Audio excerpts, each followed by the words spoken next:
आप लोग को बताना चाहिए था जनता को कि तुम्हारी गाड़ी में E20 डल रहा है अब। मैडम जल्दी मत करिए, थोड़ा समझ लीजिए। ठीक है, आप बताइए, लेकिन मगर सवाल तो आएंगे सर। पहले तो नितिन गडकरी जी ने कभी ये बात नहीं मानी थी कि एथनॉल से माइलेज कम होती है।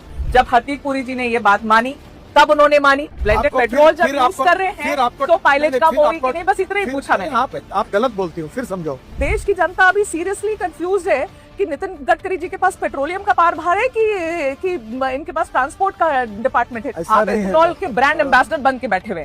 सेंट्रल एक्साइज भी कम किया है एथनॉल ब्लेंडेड पेट्रोल पर, इसके बावजूद भी पेट्रोल के दाम कम क्यों नहीं हुए? ये सब सवाल आप पेट्रोलियम मिनिस्टर को अच्छा, पूछो। ये बढ़िया है। अभी आप देखो, आप क्या करती है? हाँ। आप तबला डग्गा बजाती है। अरे क्या तबला बजाती हूँ? आप अभी मुझे पूछ रहे हैं कि तुम पेट्रोलियम मंत्री हो, क्या ये भी तुम बोलोगे? सर जो प्योर पेट्रोल है XP 170 रुपीज पर लीटर, 170 रुपए प्रति लीटर। सर कौन भराएगा गाड़ी में, बताओ?